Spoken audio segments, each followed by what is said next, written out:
Okay, so good evening everybody. Welcome to the Housing Scrutiny Committee. I'll just read the Chairman's introduction before we get into the agenda. So this is a meeting of the Council held in public. It is not a public meeting.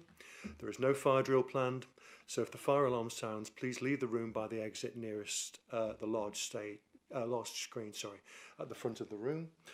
And proceed down to the fire exit to the courtyard. Once it is safe to return, councillors will receive a text message. Officers will also advise when it is safe to return to the meeting. We're recording the meeting this evening using our web streaming system. The webcast will be transmitted live and will be available on the council's website following the meeting. All mobile devices should be switched off and set to silent so that the meeting is not interrupted by ringtones. Okay, so item 1 on the agenda, apologies for absence. Do we have any apologies for absence? No apologies for absence. Item number 2, declarations of interest. Any declarations of interest? No. Item 3, confirmation of the minutes of the previous meeting held on the 9th of July. So those in favour, please show. Those against, please show. Those abstaining, please show. Thank you. Okay, so item number 4 then, so this is our first housing agenda item, and it's the Housing Ombudsman Landlord Performance Report. This item is shown, I think I'm correct in saying, officers correcting me if I'm wrong, is on pages 1 to 34 of the addendum to the agenda, and then it's on pages 35 to 56 of the main agenda document. So I'll just read the matters for consideration before we start the presentation. So these are on page 3 of the addendum, and the matters for consideration are as follows. The Housing Scrutiny Committee is asked to consider the Housing Ombudsman and Complaint Summary Report, noting the high proportion of repairs-related cases in 2024-25 and the improvement actions currently in place.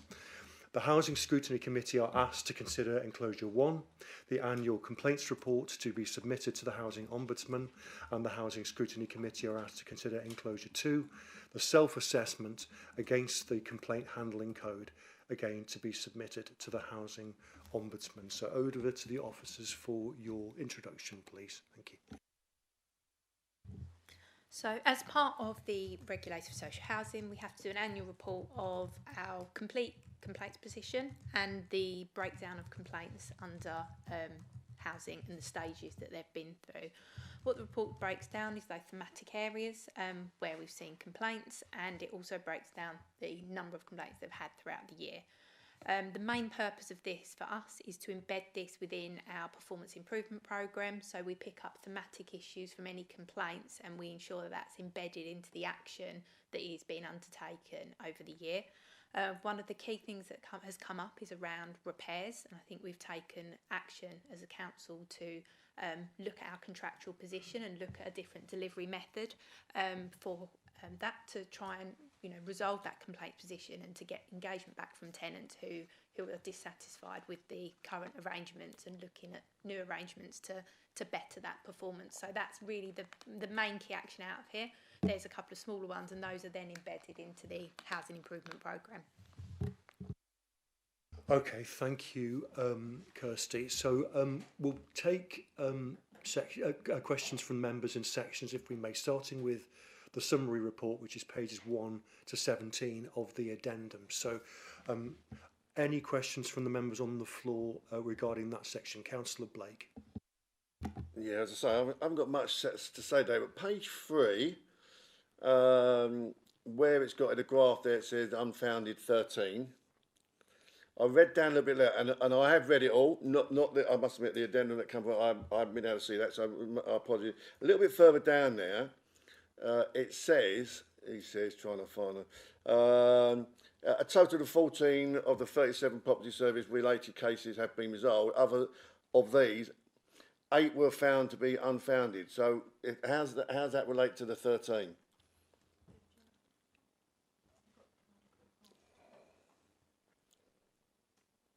It's me. It's probably like I say. 13 will be housing services as a whole, so that's both sides. Sorry.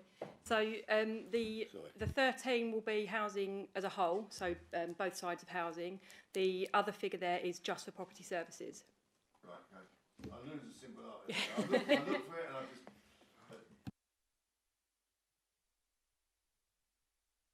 Councillor Brockman, have you got any questions on the summary report, pages 1 to 17? No? Councillor Webb? No. Okay, I've got a few. So I'll run through mine if there are no further questions from the members, if that's okay. So in the background section on page 4 of the addendum, it mentions maladministration. Can you just give us a little bit of more flavour on how that's defined within the process, please? So maladministration is a definition by the Ombudsman. So it's something that is defined through the Ombudsman, and it is normally a case where they feel there's been a more significant failure in a process or a procedure that needs to be kind of reviewed or re-put in place. So it's something that as officers we would then go back and reflect on that and do some service design around that to try and... So it's something that's a bit more fundamental than just a small item. It's something that needs a bit of systemic change to resolve. Okay, so if I understand correctly, it's a specific description that you've got from the Ombudsman that you can say, yes, this item fits that category. The Ombudsman tells us when they feel a complaint is maladministration. So when a complaint comes in, we would deal with that. But when they come back in their response and their findings, they would then classify if they saw the extent of the complaint as being maladministration.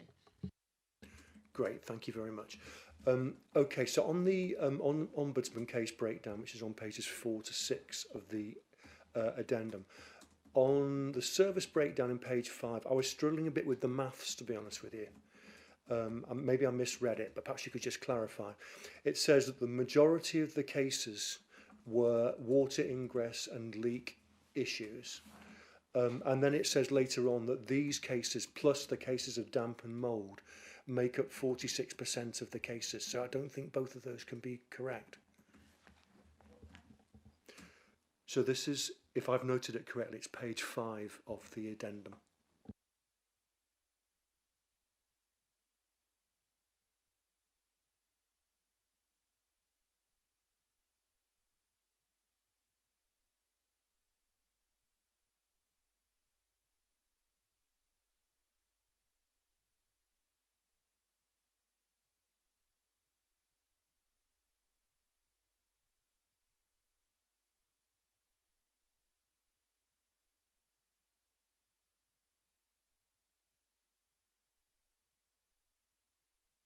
We'd have to go back and look at the core data, but we can come back to you on the core data and email all members.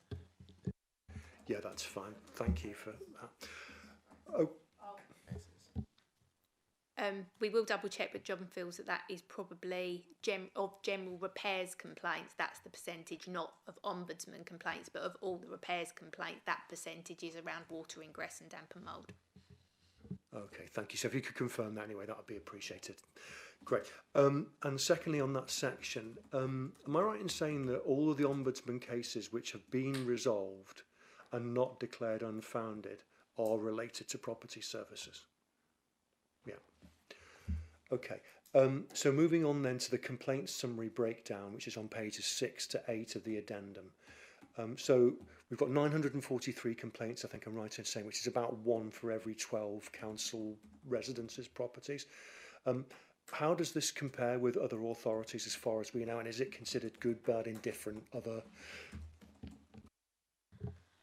So in terms of the complaint, it doesn't mean against each property. You could have multiple complaints against singular properties, so it isn't normally that many tenants. There's normally more difficult cases have a number of complaints against them. In terms of the social housing sector, this is quite normal across the board, especially with local authority housing stock. It is quite aged stock. So most social housing in the UK was built at a very similar time period. So much of that stock is now towards the end of its useful life. In the housing association sector, this is a bit lower, but where they have had the benefit of buying properties of new build nature over the last 20 years, their properties aren't normally of the same sort of condition as local authorities, but benchmarked to other stockholding local authorities, we're in a very similar position, which, as you can see from the level of property services complaints, that it's around condition of an age of properties that we have in our stock. Thank you. Yes, so Councillor Brockman, you got a comment on that? Yep. No, please. Yeah, I might be shouting up the wrong wall here, but I just want to know something. How can I put this? How many people or how many complaints are genuine complaints about property not being fit for purpose, damages, whatever, and then you've got the other ones, well, I don't really like living here no more and I want to move, and they make up a complaint to get out. Does that make sense?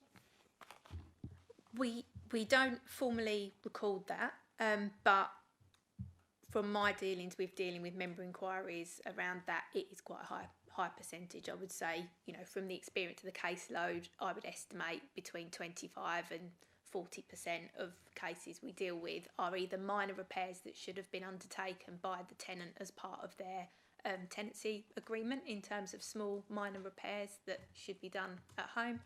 And yeah, against those larger repairs, I think, yeah, and sometimes it's a misunderstanding. So one of the things we will be bringing back to scrutiny is the tenant handbook for things like emergency repairs. So say if it's a significant leak, we will stop the leak and make that good. But in terms of coming to replaster the wall, the replastering the wall piece isn't the emergency work. So sometimes there's a wait period, because the emergency work is stopping the significant damage piece. And what we need to make sure we're educating tenants is that then the follow and make good works aren't deemed an emergency, hence why they take a longer period of time. So we have got some work coming through to this committee to demonstrate how we're going to try and strengthen that relationship with tenants, and many homeowners have probably been in that situation where they've had to repair something, and then the make do and decorating works take some longer periods of time. So we will bring some work about how we're going to improve that relationship. But yes, we have seen from our thematic works that there has been a little bit of a breakdown in relationship in terms of what is the expectation of landlord and tenant. And we're going to also bring a repairs charter. So the repairs charter will state what's an emergency, how quick we'll deal with an emergency, and then what the reasonable timeframes are for make do works. Thanks for that. That's really interesting, Kirsty. Thank you. So obviously we talk about upheld claims and partially upheld claims in the data. Can you give us some real world examples of what might be classed partially upheld as opposed to fully upheld, please? So a partially upheld complaint, I'll get John to do an example for repairs, but in sort of my services that I oversee, it could be that someone has made a homeless application and they've provided us with some data to demonstrate their application, but they've sent it to the wrong place. So yes, we should have had a process to ensure that data gets transferred to the wrong team, but it wouldn't be deemed wholly our responsibility to have resolved that yes, we needed to strengthen our processes to ensure if errors are made internally, that's picked up, but ultimately it's because the resident hadn't followed the instructions they'd been asked to achieve. So it's things like that where they could see a slight area of improvement, but not that you've wholly failed or not followed your procedures. So the complaint in that instance would be timing, that their complaint wasn't handled in a timely manner, and the issue was it was sent to the wrong place. Is that what you mean? Yeah, just a random example. Maybe they've reported something that someone's come to the property, made a fix, but they need a different tradesman to finish the job, and they weren't made aware of this, so the 28-day period will start again for us because we didn't know. So we might say, okay, we didn't do it in time, but actually we didn't know, so in our minds we had to start the clock again. So we rarely get repairs now where it's just one thing. It's could need 3 tradesmen, for example. So in that case, we'd partially upheld the complaint. Thank you. That's interesting as well. So you've touched upon this already in connection with Councillor Brockman's question, actually, but I'll just confirm my understanding. So we've got 34% of complaints not upheld, which does seem like a third, does seem high. And is there anything else you'd like to add in terms of flavour of why so many residents would lodge a complaint, which presumably they believe is justified, for it not to be upheld?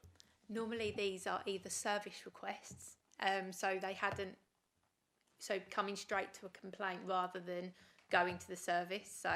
So if they complain and say I've got a leaky tap, go, that's not a complaint, that's a service request. You need to go through the normal channels to report that.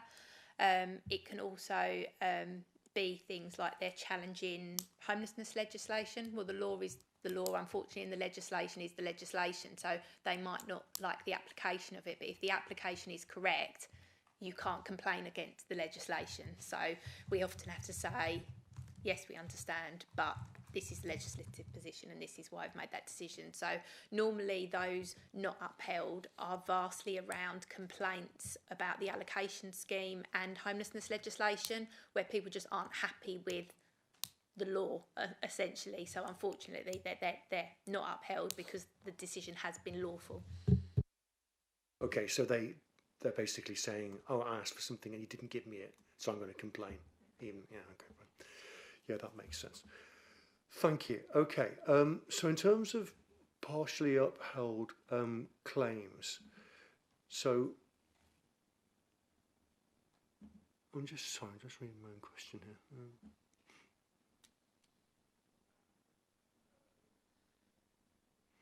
Yeah, so 85% of partially upheld stage 1 claims relate to property services. Against 60% of upheld stage 1 claims. So is there anything, again, you'd like to add to that, John, over what you mentioned previously? I guess, I mean, obviously property services, we do like 40,000 repairs a year, so we're always going to be the most transactional service, so we're always going to have a lot of complaints, especially with our aged stock. I think as well people will have, as I said, multiple issues with our homes, but the contract that governs how we repair the homes means we will fix one thing at a time, because just otherwise it's a minor work programme. So we do, you know, when we get these through, we will partially uphold it because we did some of the repairs we were supposed to do under the terms of that contract. So that does, you know, that's something we will change when we change our delivery sort of service going forward. So that does account for a lot of those sort of partially upheld. Just to add though, I think if you look at other sort of new towns with lots of housing, it's, when we look at the data from our open book reviews every year, our complaints are actually fairly low. They are going up, but they are fairly low, which, yeah, I hope you do note. Thank you for that. Again, maybe repeating something we've already touched upon here, but not upheld is the biggest category for tenancy and estates rent management allocations and homeless prevention. Is that the issue you're describing of not liking the answer? Okay, that's fine, thank you. Okay, so can you give us a flavour of, we've got 50 complaints against property services, so about 8% of the total property services complaints, and about 5% of the total complaints that reach stage 2 but are not upheld. Again, some kind of examples of a scenario would be useful there. Again, hard to be too specific, but a lot of issues we have, and I have touched upon it, is where someone's had a leak, for example. Where you have a leak in a block of flats, maybe from a stack pipe or from a roof, we simply cannot fix it quickly. We need to find the source of the leak. In a block of flats, we won't own every flat. So if there's private owners in the flat, we have to get access, which can take days. So a lot of people will, yes, you've got a valid complaint, we haven't fixed your flat, but actually, once we look into it, we're doing all we can. The process is in motion, but it's just not a case. It's not. We can't turn something off and walk away. It doesn't work like that. So, yeah, people do get upset, and we do get a lot of complaints like that. So meantime, they say, I'm not satisfied with the answer, escalate it. Exactly.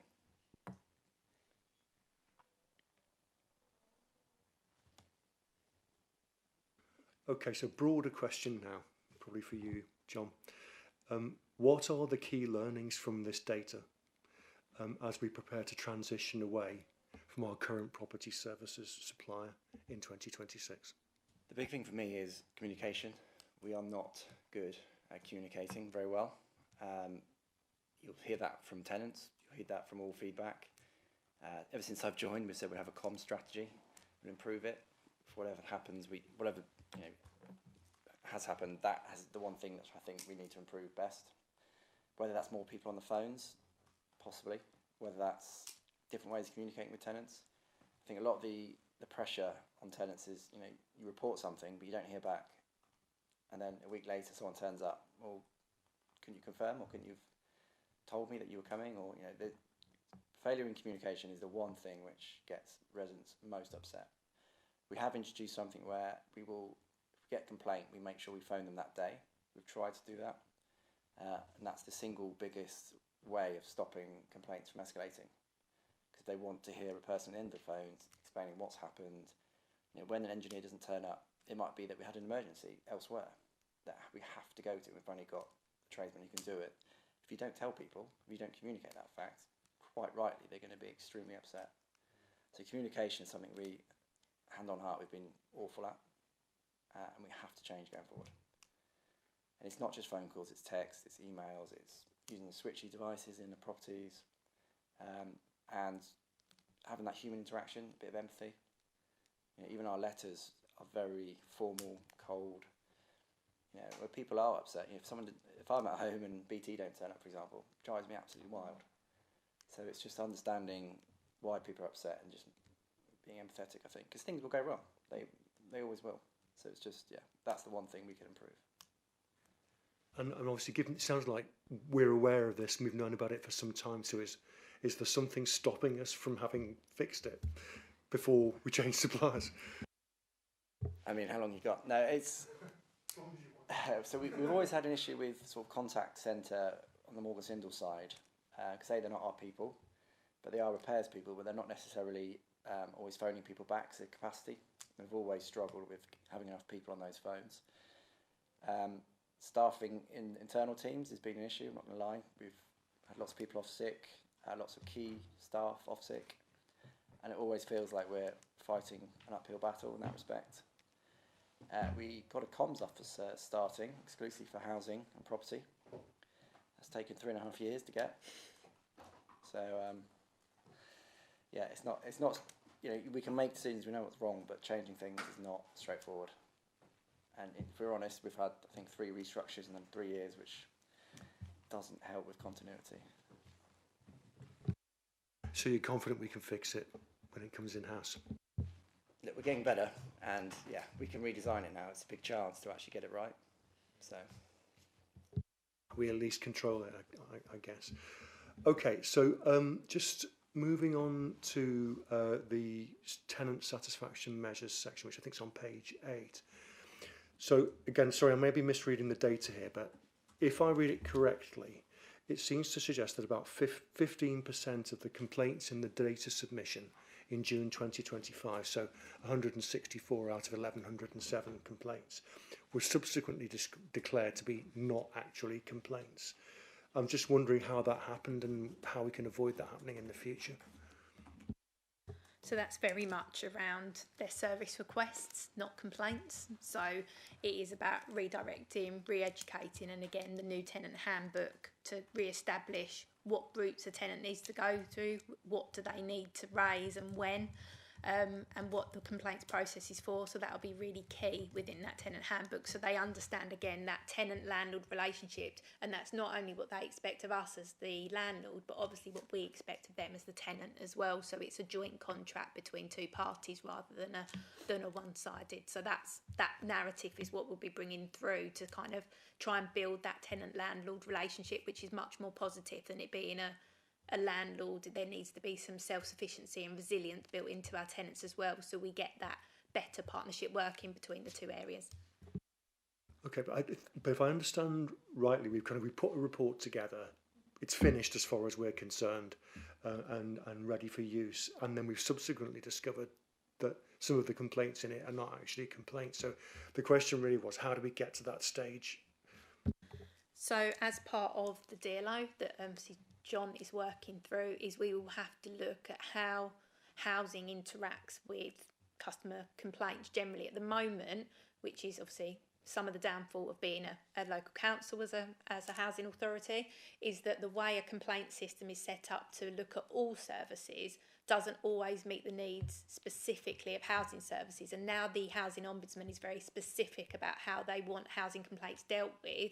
That is an area over the next year that we've got to explore as to, you know, do we have a breakaway part of that service? Do we have a secondary part of that service? That is in our project plan for exploration, but we're obviously at the very early stages of that plan pending that decision. But that's, you know, we need to get towards a more sort of housing association model of how our complaints are used, and we need to ensure that the system for complaints integrates with John's asset system and with my case management system. So there needs to be that integration to see that we've got that overarching picture. So part of that full service design will be linking to sort of my services, ensuring I've got that openness and transparency with residents, and the fact that that then links in appropriately with the asset system. So that's the difficulty sometimes of being a council, which is why some councils have scored quite poorly. Because we have lots of functions, whereas housing associations just worry about housing. So it's how we redesign those services to meet those requirements. Okay, but that redesign's underway, is it? Yeah, okay, thank you. Okay, so lastly on this summary report before we move on to the next section. So let me just read my question. Oh yeah, so in our actions for improvement section, this is pages 8 and 9 of the addendum, we talk about a damp and mould policy, and I completely understand the reasons for that. That's, you know, a non-negotiable, I think it's correct to say. If the kind of leaks and water ingress is our biggest issue, ought we not to have some kind of policy for that as well? A bespoke policy, perhaps there is one, but... I mean, yes, but we have to fix it. The problem is, as I said before, we don't own all the blocks, the flats in the block, for example.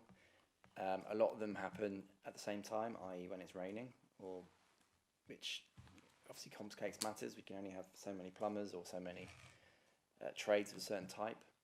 You know, we are trying to repair roofs en masse, but there's only so much we can do.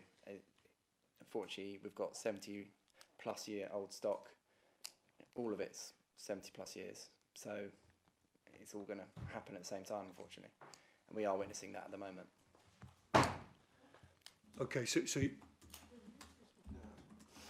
you're comfortable that we're doing enough in terms of preemptive actions to make sure that we don't need a specific policy? Yes, what we've done, for example, we know that we've got a concentration of problems at Chalverdon.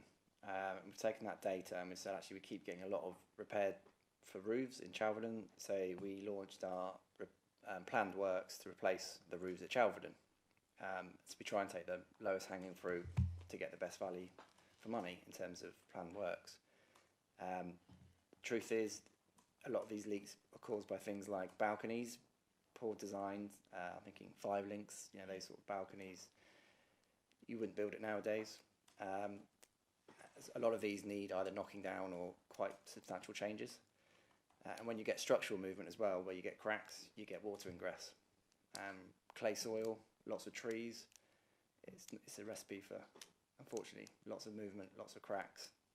So policy is we've got to fix it, but we need to start thinking actually about knocking some of these down, state regeneration, rooftop development, for example, rather than just fixing problems, which is the most expensive way of looking after property. Okay, so, sorry, excuse me. So if I understand correctly, we do, if we identify issues in the data, we do have strategies to it that are more umbrella in nature, but you don't think that requires a policy as such? The housing HRA asset management strategy says, which I think was 2023, that we look at data and we make data-driven decisions rather than just ad hoc programs.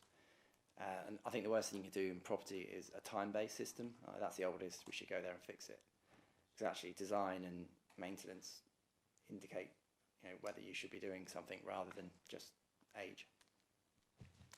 Okay, thank you for that. So, Councillor Webber, you've got a question. Thank you, Chair. Yes, for John, just following on from that. Yeah, talking about policies around that water ingress, that quite possibly would come under, especially in our blocks, under possibly the new decent home standard, which is still up for discussion, but is going to be coming down the line. I presume that is correct. Yeah, look, I've seen some of the white paper around the new decent home standards. They're taking out the time-based component stuff, which I think is excellent, because that I think causes us so many problems, because we've invested a lot of money in kitchens and bathrooms. Bathrooms 30 years, kitchens 20 years. But if they're not in a bad condition, why would we rip them out? It doesn't make any sense, does it? So hopefully they will change that, take that out completely, because I think that will help us, and we'll spend all that money on kitchens that don't need ripping out, on actual roofs or things which do need doing. Because you'll see, you know, red for decent homes not good enough, but actually people are saying we don't want a new kitchen because it's in a good condition, we look after it. But then that will go down as a mark against us because we've got a kitchen that's 31 years old. So it's not a great way of looking after property, in my opinion. Yes. Also, following on from that, I mean, also in the reports, I've got the Housing Ombudsman investigations. There's 5 cases cited here. Most of them actually pertain to water ingress or damp and mould, which, in my view, really shouldn't have reached that stage beyond complaint stage 2, really, to the Ombudsman.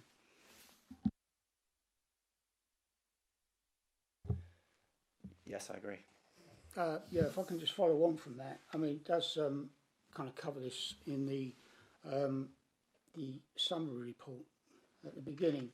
The cases highlight the need for a more coordinated approach across housing services and ensure vulnerable residents are supported with communication which is timely, communication, the key word here, clear and compassionate. What I would like to know is what is actually, if you can put a bit more clarity as to what actually is going to be done to address that. I would expect and assume that there will be an element of training involved for front life staff across the services, and I would suggest include perhaps motivational training, which is a very key part of that when dealing with residents firsthand on these issues. We have already undertaken the training, so all of our management teams and our key complaint handlers across all of my services have undertaken that training. And what will be part of the project plan that I'm supporting John with is how we embed that approach that we've developed over the last year within the kind of housing need and management services, and how we then embed those practices into our repairs service. So we've taken that humanistic approach. We've had that training from 2 ex-Ombudsman employees, which was excellent training, so they've helped us kind of learn from that best practice and again take a more resident-centred and empathetic approach. Often it's the same information being delivered, but it's being delivered in a kinder way. And we'll be, obviously, again, once we have control of our own DLO, we'll be able to influence how that customer service is set up, and we'll be learning from the good practice that has developed that we've done over the last year. Okay, any further questions on the summary report then for the Ombudsman performance report? Councillor Brockman. Yeah, Chair, sorry. Just to let you know, Councillor Blake can't even get on his computer. They shut me out. Okay, do you want to do you need to pause for 5 minutes? While No, you I've tried and tried. I'll be...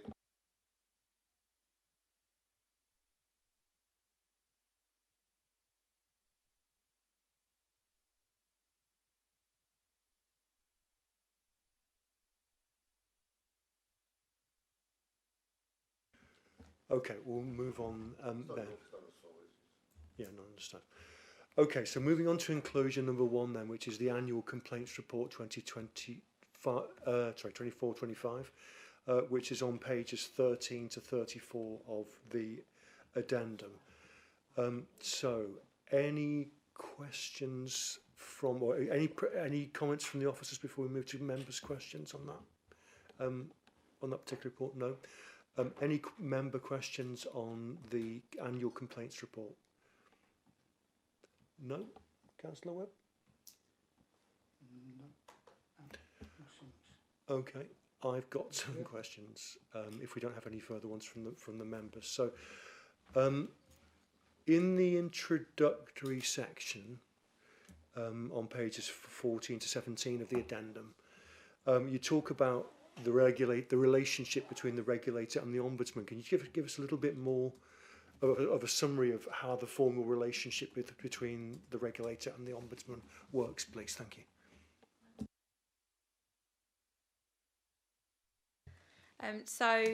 The regulator obviously is our Ofsted essentially, so they're the ones that we provide our evidence to and demonstrate the services that we're providing.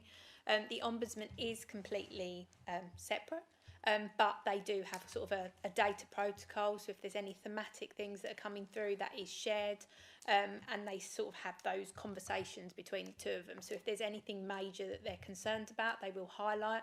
And then we meet with the regulator at least 6 monthly. So the regulator will bring up any thematic or trend things that they're concerned about. But generally to date, we haven't had any concerns raised. But that mechanism is there should that need to be in place. Okay, so if the regulator in their Ofsted inspection spots something, then they might refer that. The mechanism, no. No, it's the other way round. So if there's lots of complaints from the Ombudsman, it could be a red flag to the regulator that there's a process issue or part of the regulatory standards isn't being met as to generate a significant amount of complaints in one area. Thank you for confirming that. Okay, so the complaint handling code on page 15. So how many of the complaints in our data were not actually declared as a complaint by the resident, but were subsequently categorised as such by the council officers? Because it appears that that is a possibility. And if this has been done, how is it done, and how much of the process is automated and or activated by AI? So with, again, like I said, the complaints process sits within our Customer Resolution Centre. We have got new technology and new reports there. We're using Power BI reports to pull that data through. As you've seen, our complaints are sort of split between two services areas. So there's the property services, which is the asset and repairs piece, which sits in John's side of the service. And then we've got the sort of legislative compliancy side, which sits in my side of the service. We obviously try and integrate that and run reports. This is the first year we've tried to take that kind of digital approach, and the customer support team are still sort of learning those reports and how we run those through Power BI.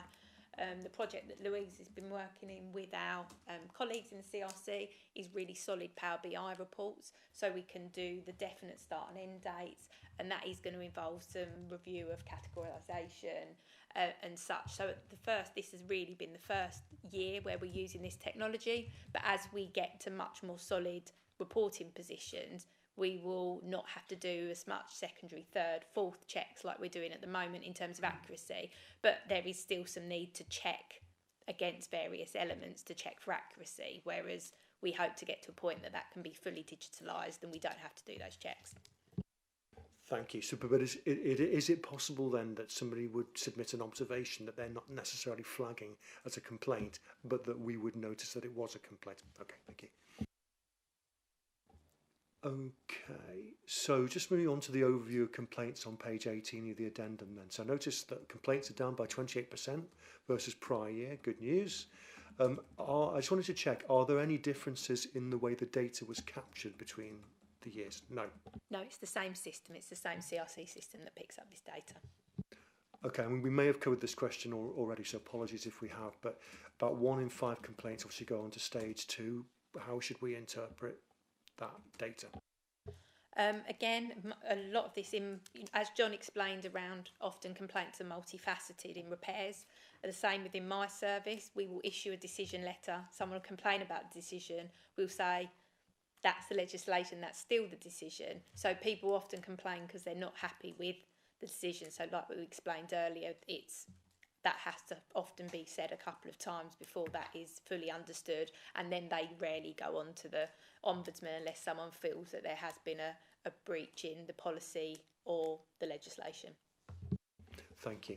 So just moving on now to the stage 1 complaints section, which is pages 19 to 27 of the addendum. So on page 22, it says, or I think I've extrapolated actually, that over 10% of the complaints are via non-digital means. So are the council confident that the pace with which we are moving towards processes being digital only is aligned with this? So we have to, underneath the regulator, always take communication in any forms. Obviously, we can encourage all the other forms of communication, but we still get written letters, but those are scanned onto the system, so we always receive those. So I'll get the same complaints ID as I would if it was digitally put forward, but that complaint will be scanned on or photographed and attached. So it still has a digital record, but people complain in any way they want. And then if it's a voice or a phone call, then that will be captured by the customer service team. So yes, all communication methods all come through the CRC and are captured. Last question from me on the tenant satisfaction measures on pages 32 to 34. So we've got a 29% satisfied rating, which on the face of it sounds quite low. How do we feel about that? How does it compare with other things we can compare with? What is the actual question asked of the residents and the scale used to arrive at this number? And what percentage are dissatisfied? So the tenant satisfaction measures are prescribed questions by the regulator for social housing, so we can't influence those questions. So they're quite deficit-based questions, the way that they're asked. From the research we have done around this is mainly around, like John said, the repairs complaints process. Our internal complaints process isn't the issue.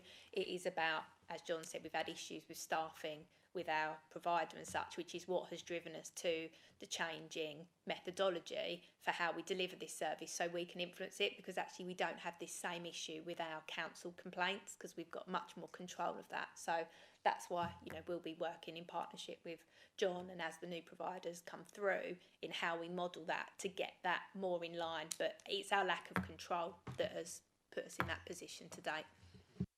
So on the prescribed question you said we have to use from legally, are there different levels of satisfaction? Does if 28.9% of people are satisfied, does that mean that whatever it is, 71.1% of it is are not satisfied, or are some of them neither satisfied nor dissatisfied? Yes, so it is a case where there's a neither satisfied or dissatisfied figure as well. I could dig those out if you wanted to see it, but we only realistically count fairly satisfied, very satisfied, and then the same on dissatisfied as well. So it's a 5-point Likert scale, is it? Yes. Thanks. Okay. So anyone else got any further questions on enclosure number 1 then? Okay, moving on to enclosure number 2 then, which is our self-assessment form. So this is back on the main agenda.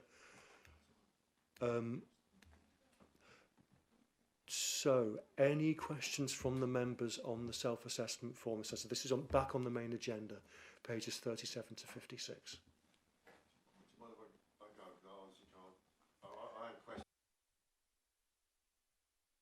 You can't get it on your phone, Councillor Blake? No. Okay. Yeah, I do apologise. No problem.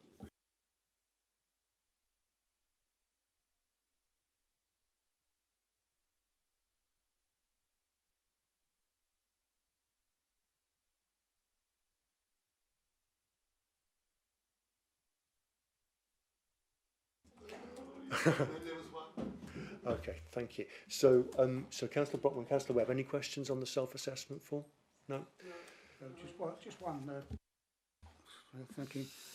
Just to clarify, I noticed that there was only one ASB complaint that came in, which I find a bit incredulous, really. I would have thought there were a bit more than that. And it begs the question whether the it's robust enough, our policy around perhaps engaging with residents to ensure they're comfortable in reporting ASB. I know there are personal issues why people will not report an ASB issue at certain times, but... Sorry, that's only one ombudsman complaint, not one complaint, ASB complaint. We have hundreds of ASB complaints. That's one that has escalated to a significant level. We have hundreds of ASB complaints per year. It's at one of our busiest housing teams. Okay, thanks for clarity.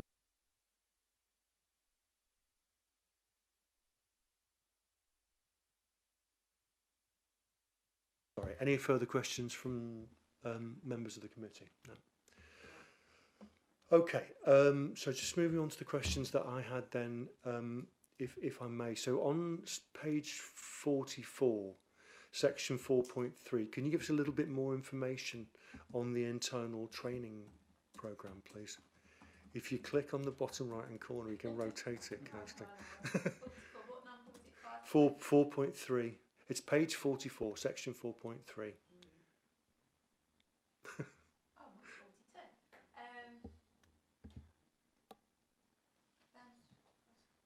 Anyway, it's section 4.3. Don't worry about the page number. So that was the training I discussed earlier. So we've had that on my side of the service, and that's what we'll be embedding in the new DLO as we're creating it.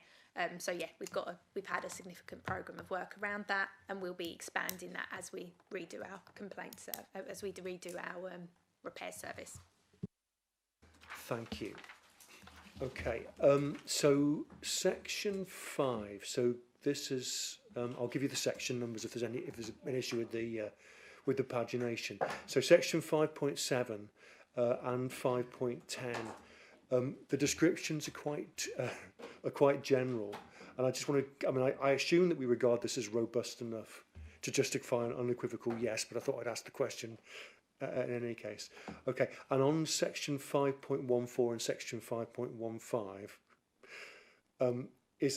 I'm assuming that a policy from 2019 is still considered acceptable and up to date. Yeah. Yeah, it was reviewed and there were no changes to be made to that, so that's remained the same, and the legislation has remained the same in relation to that. Thank you for confirming. Okay, section 6 then. So we talk about an internal dynamic CRM case management system, and we also talk about a Dynamics 365 case management system. Are these one and the same, or are they different? They're the same thing. Okay, that's cool. The letter templates, where are they stored, just out of interest? They're stored within the CRM system. Thank you. And the comment in section 6.19 about quality checks by senior management sounds a bit ad hoc to me. I mean, is that properly formally embedded in the process? Yep, so for all stage 2 complaints, they have to be approved by the appropriate AD before they're sent out. So that final check to ensure that everything that we feel is reasonable to have been done has been done before the potential that goes to the Ombudsman. That is every single complaint, it's not ad hoc. Thank you, that's reassuring to know. Okay, section 7 then. So in 7.2 and 7.3, we use the same expression. This is evidenced in our responses from the services and challenged by the complaints team before a response is sent to the complainant. Can you just elaborate on exactly what that means? Yep, so we are lucky to have the CRC in terms of that they check the original complaint question asked and the response that's been provided by the service. So they will look at it from a layman's perspective and go, have you answered all of the question? So they do that check, and if they feel something needs further explanation or something doesn't make sense to them, they will raise that check before it goes out. So we've got that sort of layer of check before that complaint goes out. So it's quite positive in the fact that we've got that secondary check in place. Great, thank you. Okay, so again, probably falls into the same category as before, but in section 7.4, again, we're happy that the evidence here is specific and robust enough. Yeah, so the complaint handling guidance from the Ombudsman gets updated quarterly, and that looks at thematic stuff from across the UK, from across housing associations, from across any social housing provider. So especially around damp and mould, as we're moving towards a position with new legislation, they'll share some of the learning that's happened from other complaints. So that's really positive. In terms of the complaint handling code, that's where we've developed sort of empathy approach. They've set good practice around that. They set good practice around compensatory payments in terms of scale and volume and what of customers. So they really set those benchmarks for us so we can ensure that as housing providers across the country that we're taking a similar approach into how we're dealing with our responses. So it's quite reactive, not in a negative sense, but... It's positively reactive. So if there's any trend analysis that's coming through nationally, it ensures that any new legislation or any, like when RAC was an issue sort of 18 months ago, then we saw lots of RAC related things. So they did a summary of, you know, so we can all learn from each other, which isn't just your nearest partners that we naturally have a relationship with. It could be somewhere in Cardiff, it could be somewhere, you know, in Middlesbrough, that you're still getting that learning. So I think actually those complaints reports we get from the Ombudsman have a lot of insight for us. And Louise, as the Housing Improvement Manager, is regularly reviewing those. And we often pick up things in our Housing Improvement Plan as a result of those thematics that come through. Thank you. Okay. So section 8.5, I'm just going to briefly remind myself of this question before I ask it, if that's okay. So section 8.5 is what I was referring to. Okay, so yeah, on the business continuity plan, where are they evidence? Is that in the case management system as well? Yep, so our business continuity plans, all of our managers across housing have paper copies of these. They keep at home. We do an exercise every year to test our business continuity plans. We have basic IT requirements. So on day one, we know what the IT requirements are to meet our statutory responsibilities.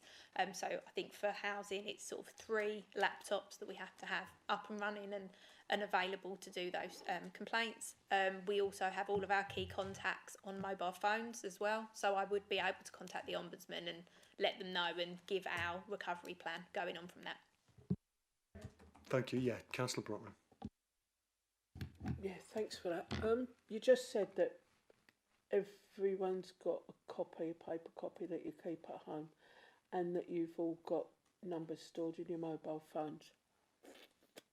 I'm a bit concerned about security. Not resident numbers.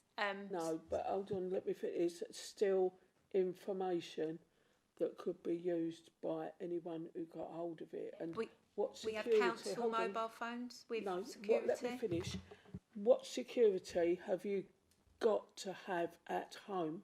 I.e., have you got a safe at home? Do you keep it locked in the safe? You know, the information, the paperwork and everything. And what happens if a phone gets lost and somebody picks up? It's just these things, you know, that we need to think about. So we have a council business continuity approach across the whole council. It is agreed for staffing whose numbers can be shared. That is all in our overarching, not from a housing perspective, but the corporate business continuity plan. Across housing as well, most of us have work phones, so if those phones were to be lost, the council can wipe them remotely. So, no one's going to like this question. If you've all got council phones, how comes the councillors haven't got the numbers? Oh, one for the chief exec, I think, but he's not here, so we won't answer that one. Because we should have access to you all, as we're councillors. All of our numbers are on our emails, so if anyone emails us... For all of my phone numbers, only the office numbers. My team do have mobile numbers and... I don't, I've never seen them. Perhaps you'll share them with me, please. Thank you. Thank you for that. So, okay. So any further questions on the self-assessment form, so enclosure 2? No, okay. So in that case, I think we're ready to move on to the next item on the agenda, item 5, the performance report. So I think one of the officers is going to present that report to us. Is that correct? Yeah. Over to you then, guys. Thank you.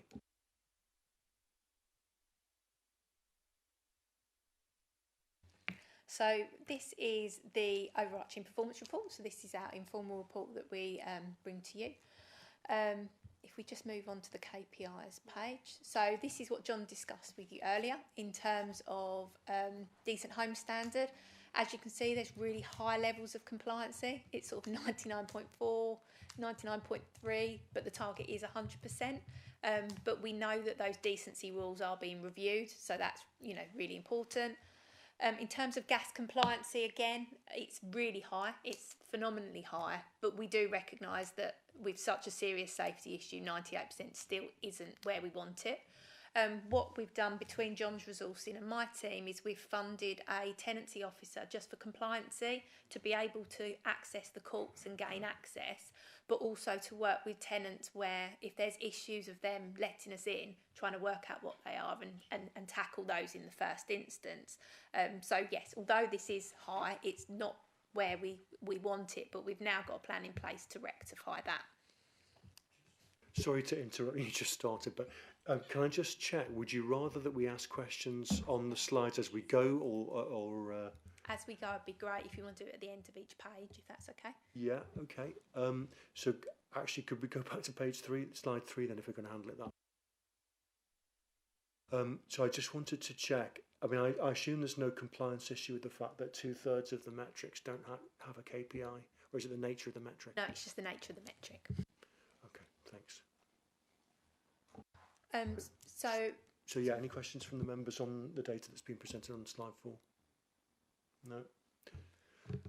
I've got a few questions actually. I'm not sure if you answered this or not, Kirsty. Any idea of when this gas compliance issue is going to be resolved? So we're out to recruitment today, tomorrow, Thursday and Friday. So they should be in place in the next month. And we've already started looking at court action for the small percentage that we've got outstanding at the moment. But that will be happening at a much faster rate when we've got additional resource looking at that. Thank you for that. Oh, actually, just one last question on that, if I may. Can you just explain the 20% target, the percentage of cases closed for which main homelessness duty was accepted? I'm just not sure why 20% is an appropriate target for that. 20% is the national target from after the Homelessness Reduction Act came into play. Obviously, we have a very different housing environment from 2018. Our figures where we're at are actually phenomenally good. The fact that we're preventing 50% of homelessness approaches we have in this current environment is absolutely phenomenal work from the team. And the fact that 70% of people that present to us have the evidential value to demonstrate that we owe them a main housing duty really does demonstrate the vulnerability and poverty being experienced across our borough who aren't able to access affordable housing. So, in 2018, there would have been far more private rental sector properties we could have discharged people to. But this trend is echoed up and down the country. There are very few there are no councils now that can even anywhere go near those figures now due to the difficulty in the housing market. Thank you.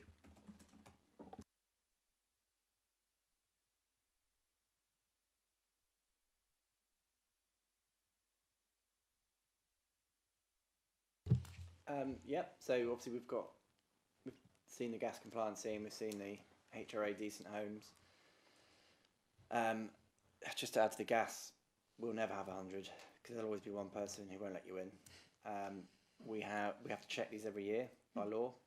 This is for the gas boilers, but hopefully when we start phasing out gas boilers, this will become less of an issue. But at the moment, Morgan Sindall will do 2 visits to the property. They will write to them, phone them, and if they don't gain access, it's back to us to then try and gain access via the courts, or phone them, contact them first. It's a perennial problem, but we'll never get to 100. It's just the way it is. You can see from the other stats we're doing very well at 100%. Any questions from the members on that data? Yeah. Councillor Bromman. You love me, don't you? What plans have we got for getting away from this kind of thing and going solar and, getting solar powers and all that? Because I've got solar. It's interesting. To going to PV panels, you mean, on the roof? Yeah, I mean, slowly and but surely. So we won £9 million of Wave 3 funding from the government to start this process. And we are, last 2 years, we've spent about 6 million via E.ON to, I think, if you've got PV panels recently, it would have been via E.ON under Wave 2. But it's something that, as we try and get to, I think we said 2035 EPC at sea, it's something that is the future. It's not easy when we've got blocks of flats, for example, but yeah, it is the future. I've got them on my own home. I think they are great. But phasing out 10,000 gas boilers won't be quick. It'll take decades. I've got a friend down in Dorset, and it looks like the whole of Dorset's going over to solar at the moment. It's amazing what they're doing. All the council houses, council buildings, everything are all going over, and I'd just love to see it all happen here, because the feedback, that we send back to the thing, that could be used to help others. It's just time and money. Do we put PV panels on, or do we fix the roofs to stop the leaks? It's just, we've got to spend our money up to where we've got it. And yeah, fortunately, PV is the future with heat pumps, but it'll take decades, unfortunately. No comment.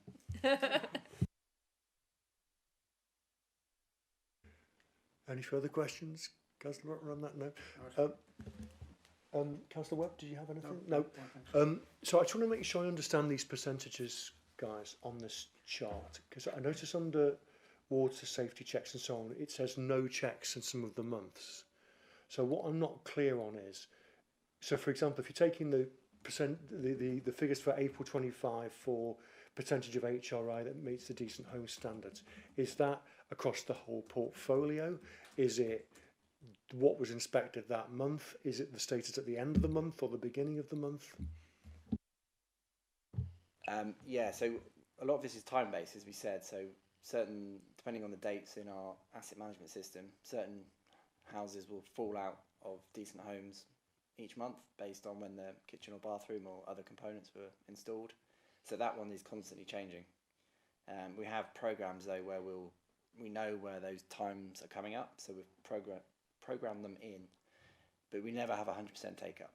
So the tenant can say, actually, I don't want a new kitchen, I don't want a new bathroom. So that one will never be 100%. I mean, we do get to 100% sometimes actually, but it's not, to me, that's not a great, I keep saying this every scrutiny, but decent homes standards isn't a great standard for proving you've got a safe home or a warm home, in my opinion. I think with the other checks, obviously lift safety checks only certain blocks. We haven't got many of them.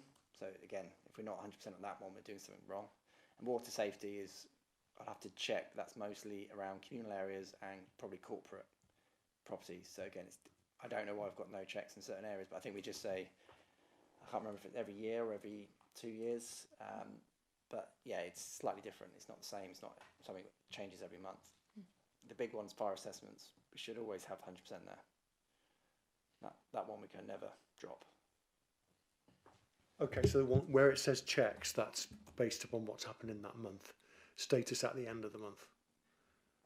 It's different for all of them, but yes. And I didn't compile the data, but yeah, for water checks, we've done 100% at that month. I think it's end of every year. I think it's the change from last year, 100% is done. That wouldn't make sense, would it, with no checks? I'll have to come back to you on that one. Yeah, hence the question. And obviously some of these numbers are in red and some of them are in amber. So I assume there's some kind of intermediate target as between the actual target and where we are.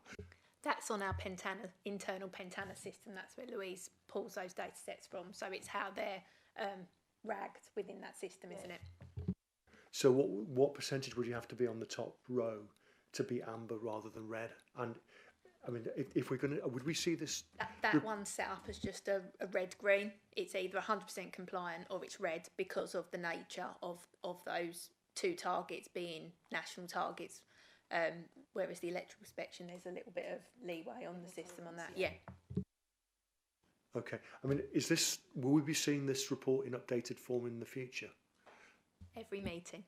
That's what I thought. So I thought it might be useful, if there is an intermediate target, it might be useful to actually show what it is so we know where that as an extra column. Thank you. Okay, so yeah, I think we can move on to unless there's any further questions, please move on to the next slide, Louise.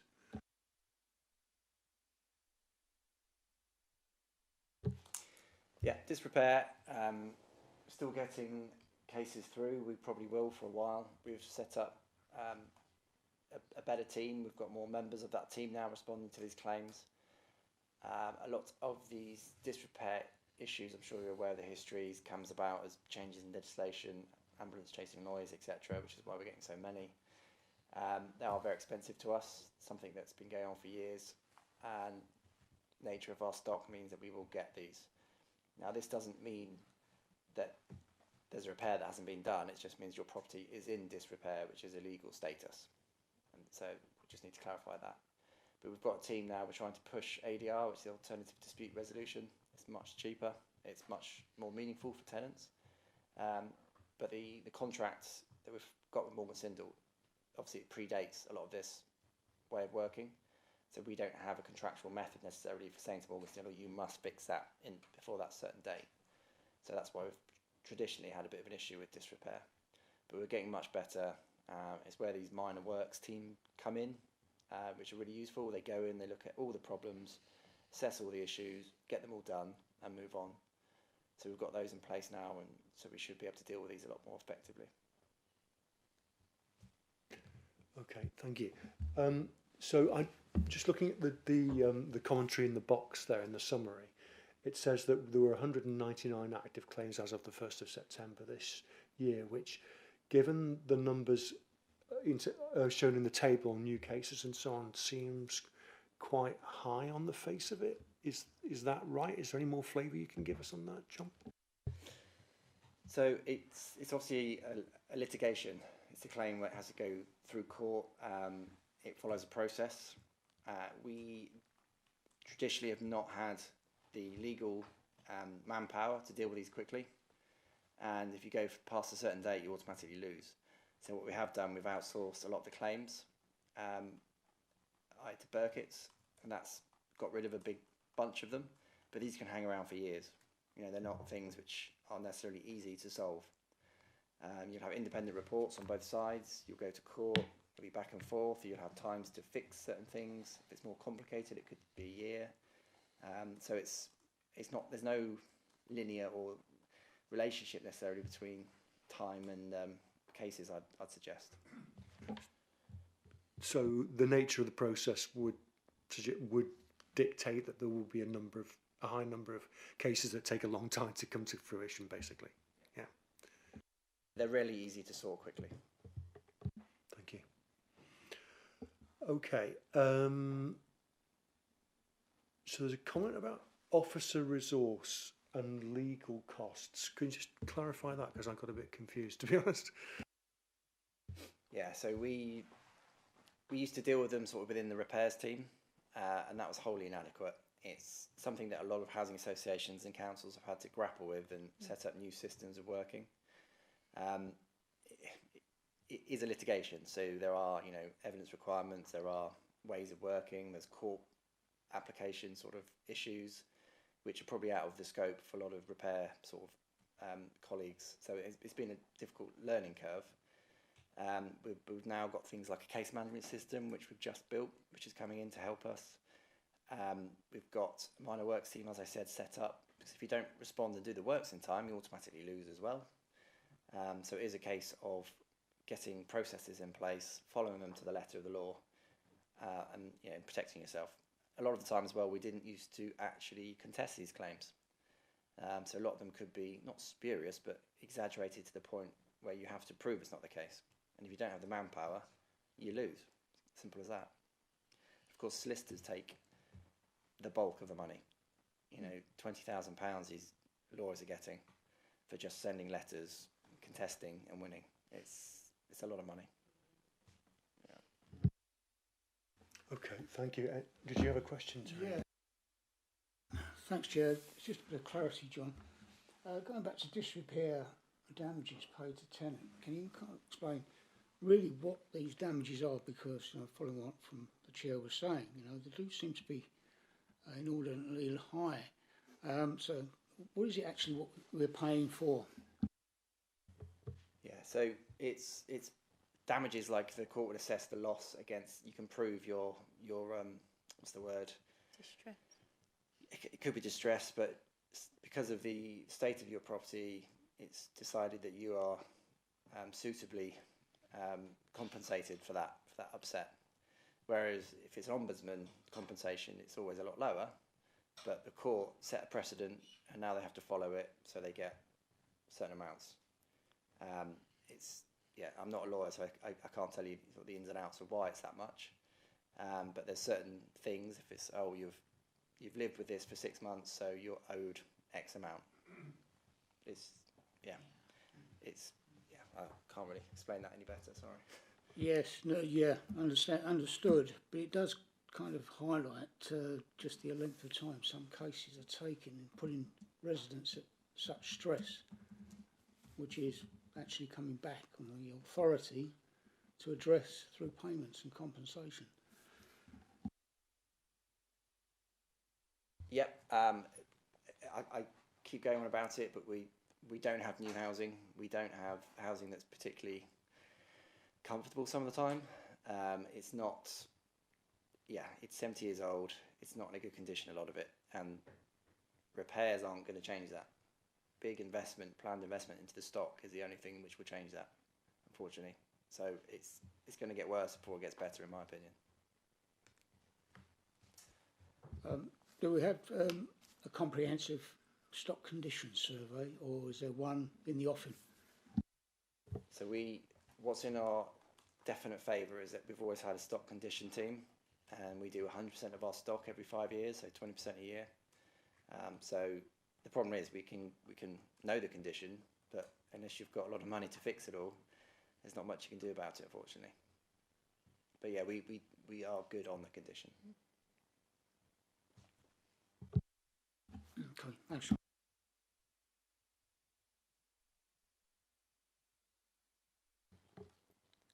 So these are the figures for the ASB team. So these are the case holdings, current ASB case holdings, enforcement action that's been undertaken, and the percentage of closed successfully resolved ASB cases. Now, the area I need to address is respondents satisfied with the outcome. When looking at these outcome areas, the thematic here, unfortunately, is the action that we've been able to take is not proportionate to the expectation of the resident.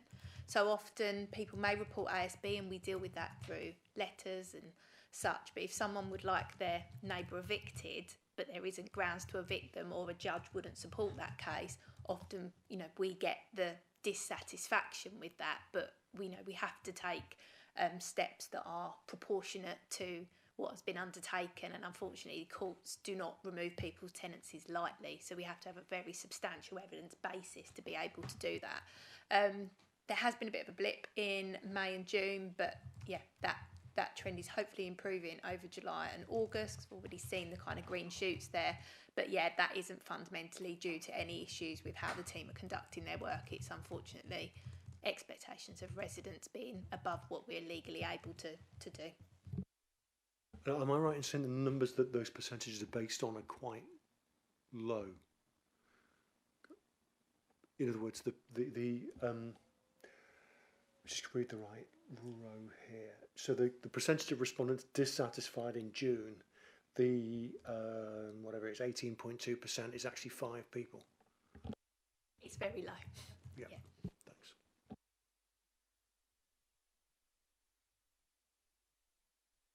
Again, very positive responses for hate crime. We do really well in this area, and there's really good overlay with the police as well around this area, and especially with recent community tensions, we've really overlaid with our police, our community safety team, and we are getting good engagement across the board. So are we saying here then that all of the cases reported in April were resolved in April? I'm just not quite sure what the correlation is between the resolved cases and the raised cases. So they're new cases. So they're new cases that have come forward. So often they can take a couple of months to resolve. So yeah, that number is new cases that have been brought forward in that month. As you can see, in August there's been a big uptick, and that is mainly because of some of the community tensions that have been in the borough over the end of the summer. Okay, so the 100% percentage closed successfully resolved means all cases that were closed within that month had been resolved successfully with an outcome. Thank you.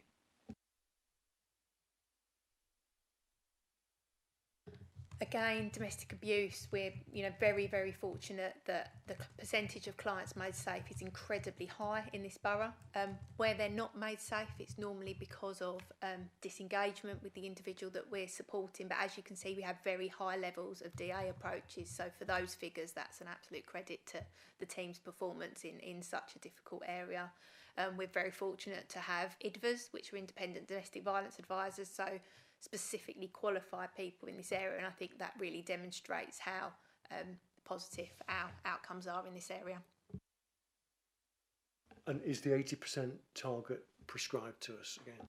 No, so the 80% target is best practice through DAHA, who are sort of like the centralised body that support housing associations and councils with domestic abuse services.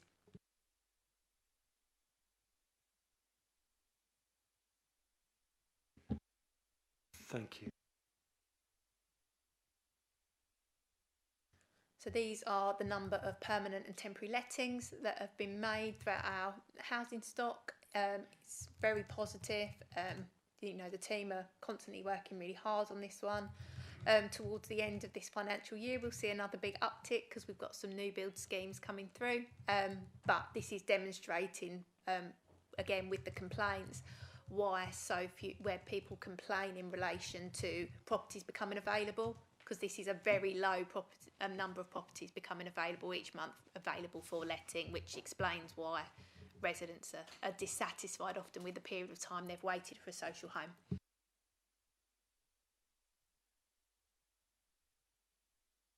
Yeah, Councillor Brotman. Another one of my genius questions. What's the average waiting list time for a home now on our list, please? We don't really have an average because it depends on your banding. We have priority banding, so how long you'll be waiting in Band A, Band B, Band C, Band D can vary significantly. Band B, which is kind of an average waiting, it can be anything for a 2-bed from sort of 5 years to 7, 8, 9 years. For something like a 4 or 5 bedrooms, you could be 10 years plus.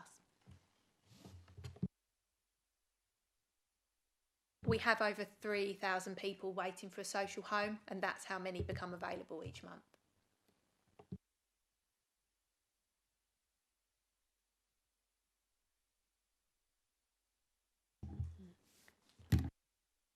It's upset me, so I'm not going to answer anymore.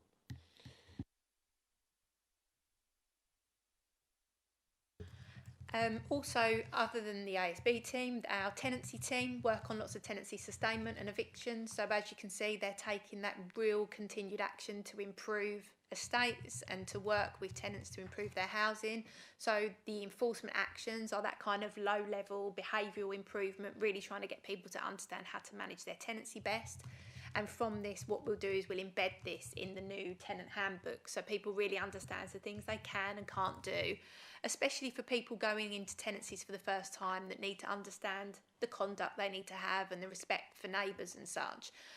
But across the board, we can see that there's high levels of action happening across our housing officer team. No. Some of the number, like the forward number, looks quite low here. I know it relates to corporate housing. But the total number of tenancy enforcement actions, if you look at that as a percentage of our total number of residences, I know it's not necessarily the exact science, but it's like 1 or 2%. Is that, are we happy with that? Is that what we'd expect? We can only deal with what's reported to us. So all of those enforcement actions have come from issues that have been reported to us by tenants. Obviously, they also do tenancy and estate inspection, so things get picked up there. So it really does depend on the caseload that's coming through from residents. Thank you.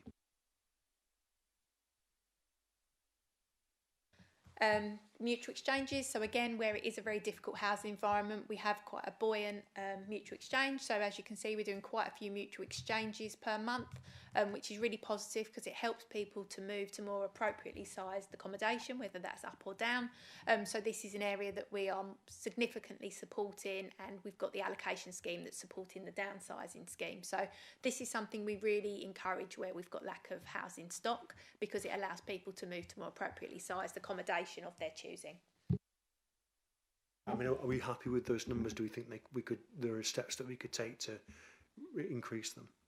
We've done everything from a policy perspective to try and increase these. The very difficult thing we have is often older people in family size homes. They see that as their family home, so they may be significantly under occupying, but they may be looking for something very specific, like a 1-bedroom bungalow, and they're not very freely available. So often the stock someone is wishing to downsize to isn't available. So what John has done on any new developments is any ground floor 1-bedrooms we have are accessible and things. So we try and encourage people into units that may suit their medical needs in older age more appropriately. But yes, we try all we can on this area. It's very important to us, but unfortunately, we do have 4 life tenancies at the moment. So if people don't wish to, or we don't give them something they'd like to swap for, it's a bit difficult. Thank you.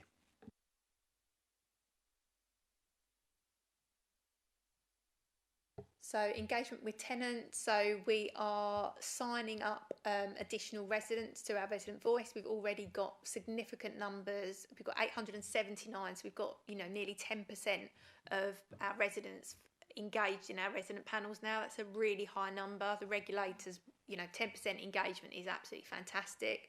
And each month the team are trying to actively recruit new members to that 179.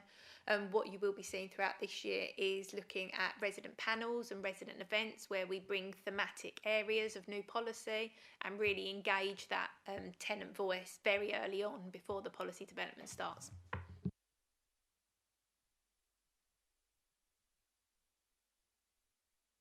So I think we've spoken about complaints at length, but these are our sort of monthly just general figures that obviously when you're not getting your yearly report, these are what we'll bring on a month-by-month basis. But as you can see is that we are, our comms and our engagement with residents is starting to see a more positive effect on our complaints. So we hope to continue that trend.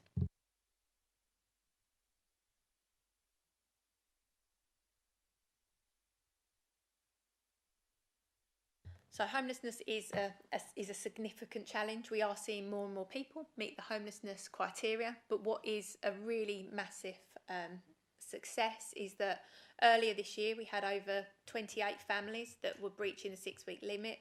We are now down to 0.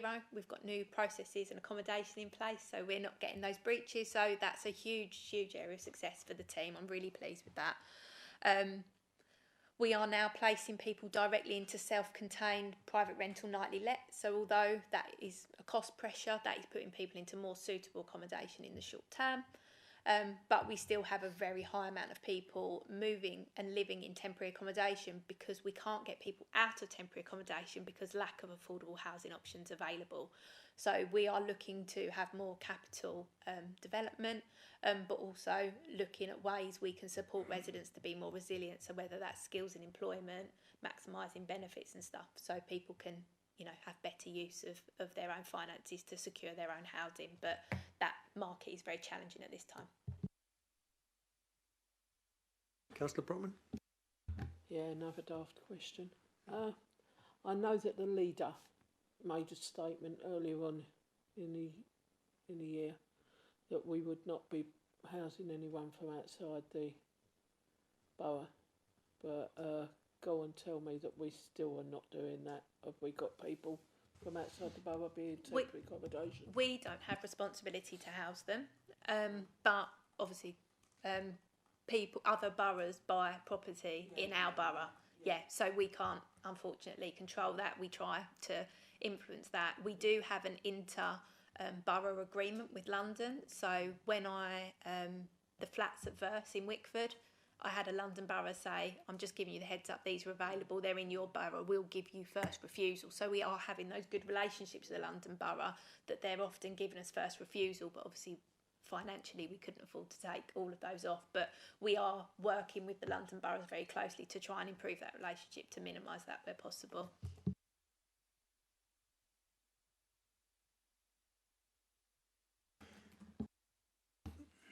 Yes, if we can get a bit more clarity around the number of households placed in bed and breakfast monthly, and the second column down, a number of families in bed and breakfast placements longer than 6 weeks.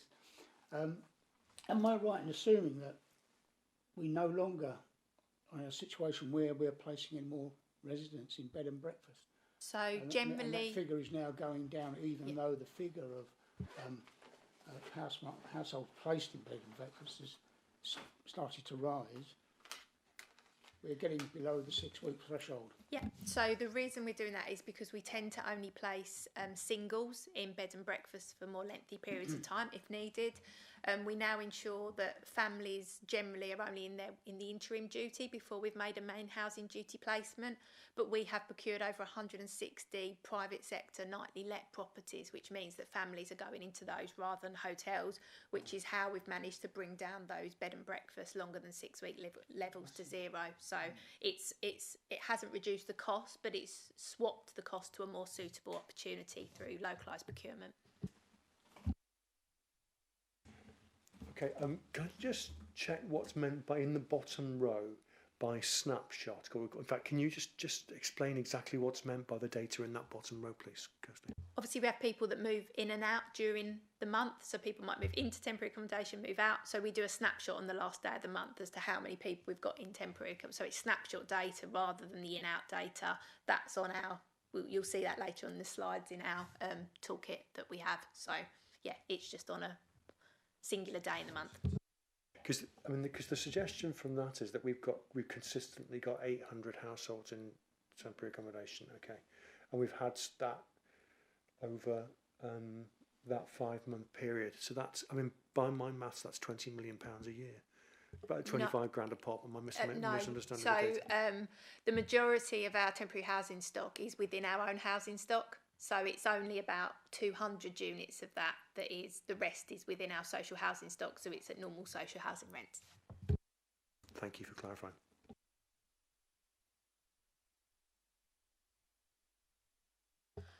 So prevention data, now this in the current time frames, the fact that the target was set in 2018 when there was a lot more private rental sector property, the fact that half of the people that now approach us, we're able to prevent their homelessness by supporting them in the private rental sector and negotiating with landlords is still really positive, especially in such a difficult housing environment. Percentage of cases where homelessness was relieved, again, we're moving to a much more positive trajectory, which is really good. What does that mean? Sorry, relieved. So you have 50, so there's the interim duty, so somebody has to demonstrate with evidence that we have reason to believe they're homeless, so that's a lower evidential threshold, and then we have 56 days to relieve their homelessness and then decide whether, with lots of evidence, we accept the main housing duty. So that's relief that happens in that interim period, which is very positive. And then places closed for which main housing duty. So we're seeing more and more households which qualify for main housing duty that may not have some period ago. So we're seeing more people meet the threshold to be qualifying for that. And then on the bottom is how many people we have on the housing register. So we have 3,314 people awaiting a social home in the borough.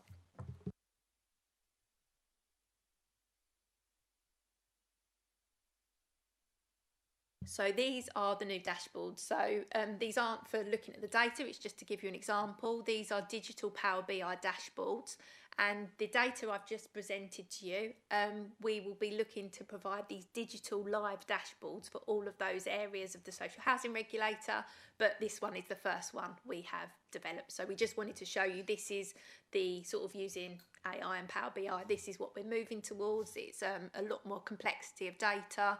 Also, you can pick the accommodation type, you can pick and it changes the data to all of those drop downs. So the data is much better, much more live, and it can really show a much longer period. So you can see, just really, this is just to, we've shown you all the KPIs, but this is what we will be moving towards and what you'll be seeing in the recent months of what we're developing. So can we access that ourselves individually? Yes, we'll be able to give you links to that, and you'll be able to see that. So it is literally just like a web link, and with tabs, it'll be tabular. So we'll be able to send that and show that to you, and we'll be able to send that with the notes going forward as they're developed. So we'll be doing that. So are those designs finished then, or are they still under development? So that temporary accommodation one is the first finite one that we've finished. It's just being reviewed by the leader and the chief execs if there's anything additional they would like covered, and then we'll be moving on to the other areas. Yep. So the first one, is that still under development? That one. No, they're complete, but we can always make amendments that we can pick up. So James can always talk at our sort of scrutiny updates and talk about anything that you would want added or amended. Yeah, it was more detailed stuff, to be honest. Like, you can't read some of the, on the, what do you call it, a pie chart, the donut chart. You can't read the labels. Also, a bit of a kind of maths bugbear, but really you need a sample pool of 10,000 or more before you need 2 decimal places, where where you're talking about discrete numbers, whole numbers. So I'd say the percentages are a little bit too unnecessarily precise. We can feed that back to James.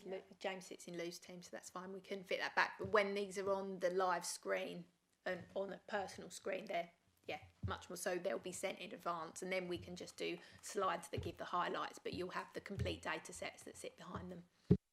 Yeah, I'm sorry, I'm going to be incredibly picky now, but where it says 807 placements on the 31st of March, that should be placements at the 31st of March, I'm assuming. I assume we didn't actually make 807 placements on the 31st of March. Thanks.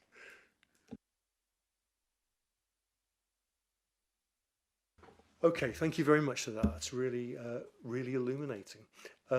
Okay, so we're now, I think, ready to move on to item number 6, which is the annual tenant satisfaction measures. This is page 61 to 67 of the agenda. So I'll just read the matters for consideration before we get into that.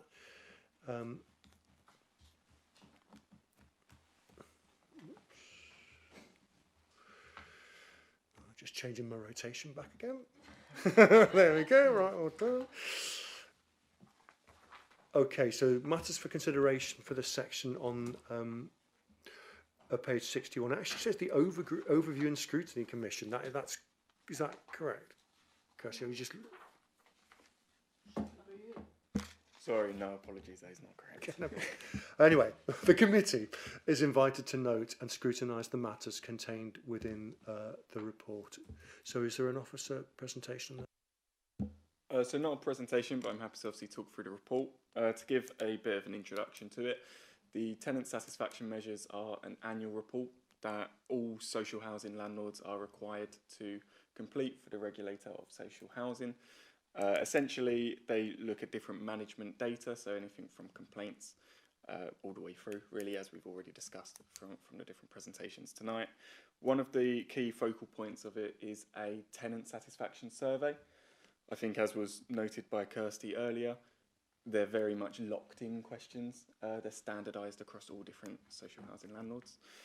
So, yeah, we went through that this year, and these are the results from that survey. Okay, so in terms of the report then, pages 61 to 67, any questions from the members? Councillor Webb, any questions from you? Yeah? Yes, thank you, Chair. Yeah, I mean, overall, the satisfaction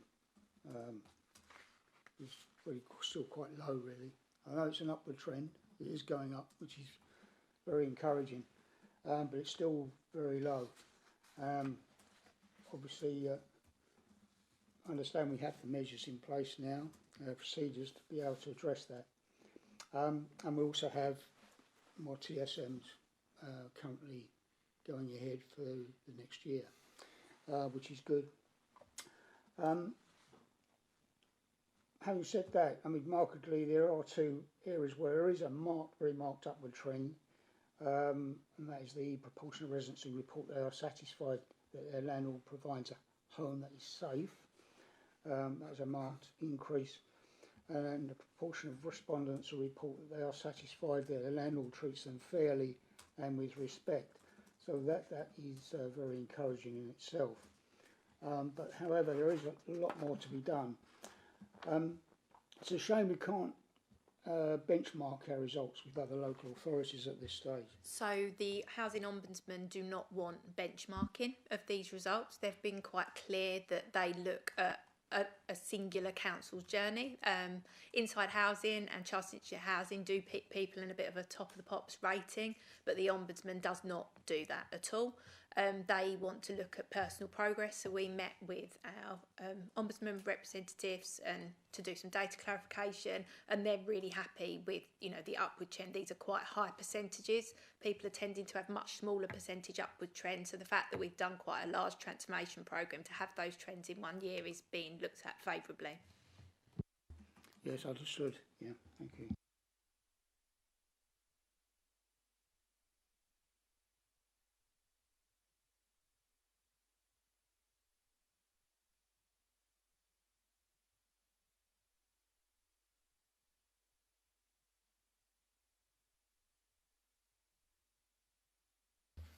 So, yeah, yes, the response rate generally has gone up quite remarkably as well on the basis of the new measures taking place to address that, which is also encouraging.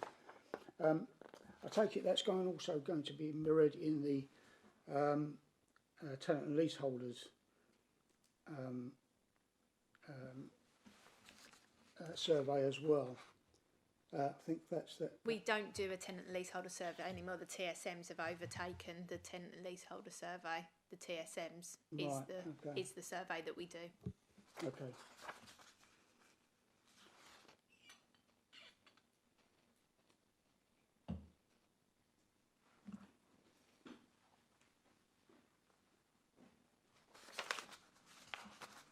I'm just going through a list here.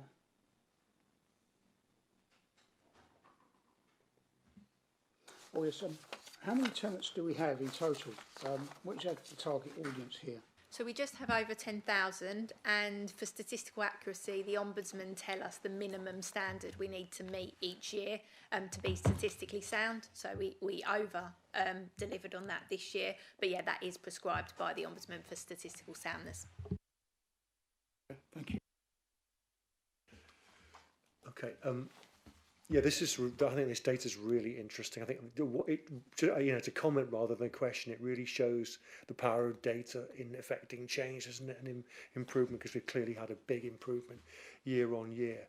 And I mean, it's interesting what you're saying about the statistical validity, which I think is perfectly fine. And I know this is, I'll preface what I'm going to say now by saying this is a bit of a self-selecting sample, isn't it, to a degree, of about 1 in 10 people.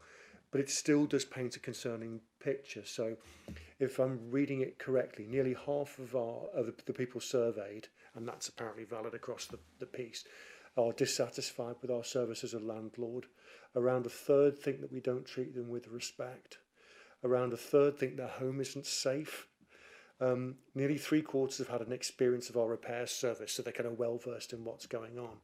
And again, perhaps that's part of the self-selection of the sample. But of those, I think I'm correct in saying of those, or 3 in 10 anyway, have complained about an aspect of the service, and of those, about 3 in 10 are only about 3 in 10 are satisfied with the process. So obviously that's all quite concerning, and it's an interesting contrast actually with the self-assessment form, which I know that's just a description of a process, but it suggests that everything's in place, and tickety-boo's probably the wrong word, but I think the issues here is what John described earlier, that we've got significantly ageing housing stock that needs significant regen and redevelopment. Repairs aren't enough to make good our housing stock. If you do look at some of the housing associations that are performing very well, they've got much newer stock. and they have more available money for sort of tenant niceties and engagement. At the moment, we are literally ploughing, all of our capital expenditure into improving homes that need significant works doing to them. And I think that is, we've taken the action in terms of the delivery model, but that delivery model still isn't going to change the property typology and the age of the properties, and that is very difficult. I think, when we look through these responses, I think that is the key reflection across the board that is causing us the issue. So Johnny's looking at those delivery and regen plans, but they can't, by the nature of them and the high levels of capital investment and works with Home England and such, they won't be delivered in the short term. What about the treating with respect, though? Because obviously that, in reality, there probably is a bit of a correlation between the elements you've just described, but obviously that is a bit of an outlier in the metrics that I did outline there. No, we absolutely agree, and I think the difficulty is with the TSMs is that we don't have like with our own data the data underneath that to find out the reasons why. So people might feel it's disrespectful that they're living without a plastered ceiling in their lounge. People may feel it's disrespectful that they're overcrowded in their family home and there's no homes for them to move. Like that feeling of, this is what I mean, they're deficit-based questions, so it doesn't give us the answer to the reason of the dissatisfaction, which is why Louise's team are doing so much resident engagement to try and get to the crux of issues.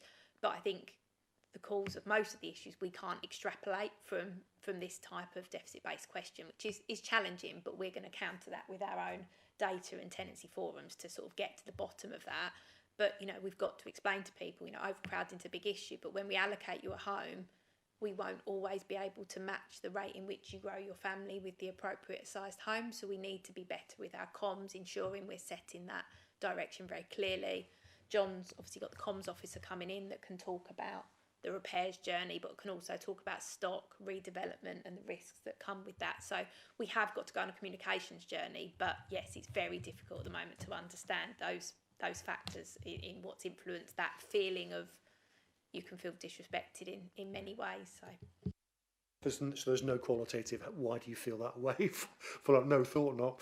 Okay, and just one last question from me on the TSM. So I know that we've got a data collection period of something like, is it 5.5 months, 4.5 or 5.5? I can't remember. So we can't do it for the whole year, but we have to take a snapshot. So last year we had a very short period of time because we had a change in senior management, but this year we will be running from middle of October to the end of March. Okay, thank you. So my question was, obviously we assume it is, but is it wise to have such a broad collection period? Bear in mind that performance can go up, down or sideways in that time.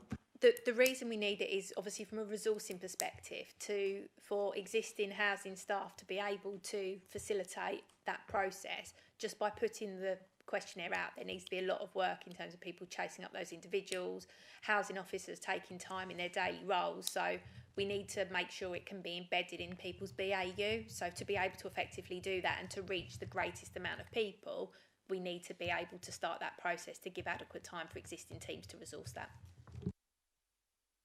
Thank you. Any further questions on tenant satisfaction? Councillor Webb. Thanks, Chair. Just for a question for John, really. Might seem a bit unfair at this juncture, really, in the context of this report. But going back to the disrepair of our properties and our ageing stock, do we have like a ballpark figure or an estimable figure how much that would cost to address at this stage? I know it can be a moving feast, actually, but do we have any idea of how much it would cost to bring our homes back into reasonable state of repair? Wow. If you gave me a budget of £1 billion, I think I could spend that in a year. We spend, I think, about 45 million on repairs and plan works, give or take a few million a year. I could go out and spend 100 tomorrow. We've got a long list of items. So, yeah. But then if you look at regenerating, let's say, a large estate, that can take 15 years, it can cost billions. It's just the nature of the beast. It's very, very expensive. Going out to CPOing up front, just hundreds of millions. It's a big, big job. Sorry to not be the bearer of good news there, but No, thanks for attempting to answer that.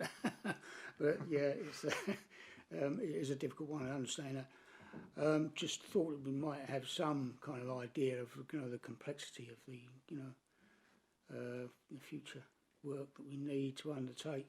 Whether that's kind of demolish and rebuild may be the cheaper option as we go forward. well, look, we would normally what you do is you recycle stock that's old tyres. You might sell it to local builders. They'll start building. With the TA problem, that's been compounded in this area because we just can't afford to get rid of stock because we'll have to put people in hotels. So we don't get that recycling of stock. We've still got non-traditional builds all over the borough. You can't get a mortgage on in the private sector. They should have been knocked down years ago. But people want to live somewhere. They have to live somewhere. So we just can't recycle it like that. It's not an option, unfortunately.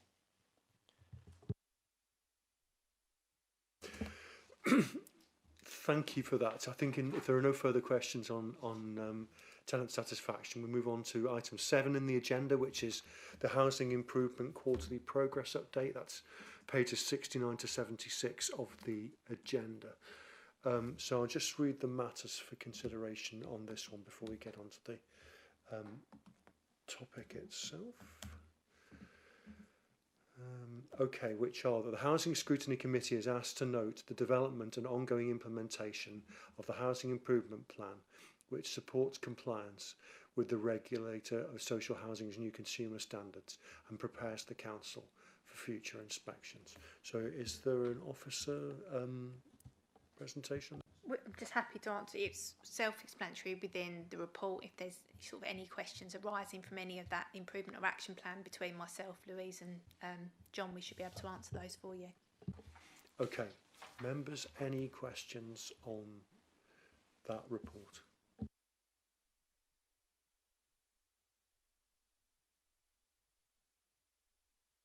Councillor Webb. Thank you, Chair. Yeah, I think it's around the Housing Improvement Board, which is a big plus really to have in place. I understand a number of meetings have already taken place. However, we also recruiting tenant members, which I think is very important, and they're not in place as yet. Obviously, they're going to need to be brought up to speed with what's being discussed so far. So that there'll be an element of training. So I suppose there's some concern about the time frame, how it's going forward really. Also, how many members are expected to be as representative, and will it be representative of all tenures over the 5 towns, preferably? Yeah, I mean that's my first question. So we want the. We're less concerned around representation of towns, that we're more representation of what our tenant mix is. So in terms of the diversity mix, age mix, sex mix, but also having the proportion against leaseholders and tenants.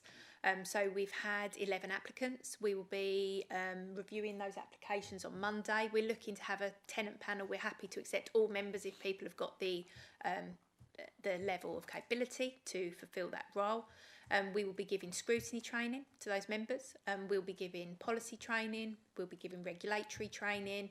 We'll be using organisations such as HQN, Housing Quality Network. They do specific training for board members. So it is for sort of non-housing professional support, a bit like the member support you get as councillors when you first start. It will be a very similar onboarding process. So we'll talk to them about governance. We'll get that training specifically for them as lay people to ensure they've got that knowledge. What Louise has been working with the executive director is, rather than having an agenda pack like you've had tonight, which has lots of sort of housing related language in, we are looking for our agenda pack for our tenant members to be much more simpler language, easy to understand. And what myself and Louise will do before the board is do a briefing, an hour's briefing with them, like we do before scrutiny committees, just to make sure that they've got enough information, or if they need to do any extra reading or anything, to make sure they've got the skills in place or the knowledge in place to challenge those areas. What we're also going to have, which is really positive, the 800 odd involved residents. When we look at a policy and we look at thematic areas, whether that's disrepair, ASB, we will invite all of those involved residents to take part in sort of, a 2 or 3 hour panel session where we'll collect ideas and reasons. We'll influence the policy, but also when the policy's been developed, what we'll have on the website is a kind of you said we did. These are some really good ideas that come up and this is what we are using. These are some things you suggested, but we can't do that because of legislation or budget or whatever it is, but making sure that where suggestions are made, that we give really valid reasons when we are using them, but also equally valid reasons when we're not. So it's that kind of two-way conversation that we've really got to build with our residents over the next year. Thank you. That sounds really good, Kirsty.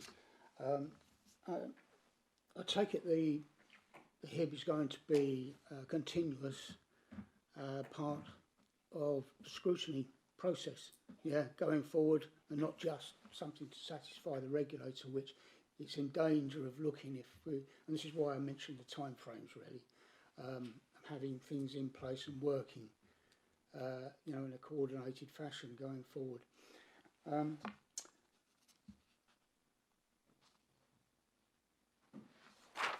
There was something else as well to do with the residents' voice as well. I had,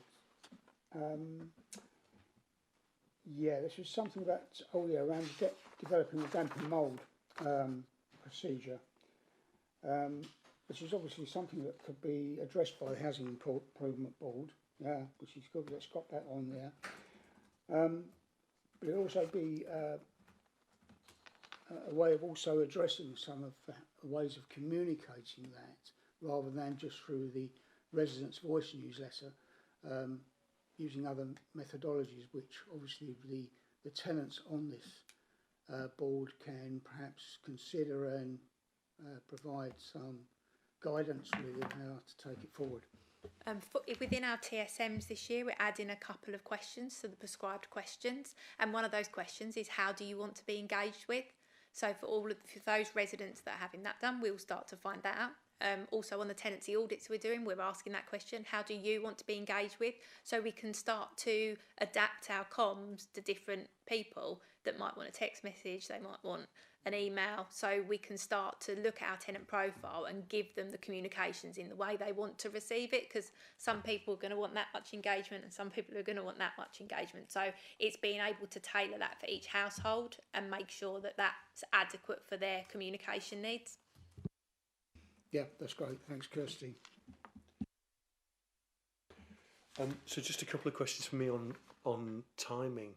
So obviously we've kicked off the tenancy audit and review, and we've also got a list of policies and procedures that need reviewing. Any outlook timing-wise on those items?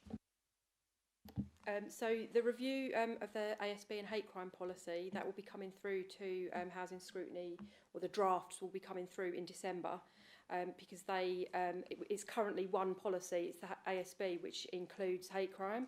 And that expires in February 2026. So we'll bring the draft through to you in December, and the hate crime will be separated from the ASB policy. So that will go through consultation, the usual consultation process. In terms of some of the other policy and procedures here, we've got the disrepair procedure that has currently been drafted, and that is planned for Housing Improvement Board, the next Housing Improvement Board, so that's November. The voids process, those are in draft at the moment, so we've not got any dates for those to come through, but they're being worked on at the moment, and they were talked about at the last, the last Housing Improvement Board, that was yesterday, the one prior to that, so in August. So they'll start coming through. Tenant handbook refresh, that will come on the agenda. We'd probably be looking at December or December or March. Yeah, one of those scrutinies. That's in circulation at the moment with the officers. That's obviously quite a big document, so that needs, to make sure everyone's been through it, updated their procedures and processes within that. So they'll all be coming through to housing scrutiny in the next 3 to 6 months. Lovely, thank you. Any further questions from the members on that item 7? Just one. Yeah, Councillor Webb. Thank you. Yes, again, this is something that I picked up earlier, actually, but actually I got confused, and it's actually under this section. Going back to the tenant and leaseholder engagement policy, Yeah, it's had quite a poor uptake on the consultation on this one. Just really, so I would imagine you're adjusting really the next survey on this going forward to the one that was undertaken for the tenants survey. Sorry, this consultation is on the policy position. So Louise extended that. We've done more engagement. We've got evening sessions planned to get people that are working. So TSMs and that are two different things. Yeah. So we've extended the consultation date, and we've got some evening sessions so we can capture people that are working. So we're hoping that will uptick that area. Yes, that's how I kind of understood it really, and I just thought you were using the successes of the TSM process and kind of replicate it on this one just to really obviously improve the uptake. Any further questions on that agenda item from the members before I move on? Okay, so I think we're now on to the final agenda item of the evening, which is the work programme. It's on pages 77 to 81 of the agenda. The matters for consideration are that the committee notes and endorses the currently listed, identified for the 25-26 work programme as set out in the report, and considers any further items that need to be added. And secondly, that the committee notes the Cabinet forward plan and considers any items that fall within its remit that it may wish to consider. So any comments or observations from the members on the work plan as listed in the agenda?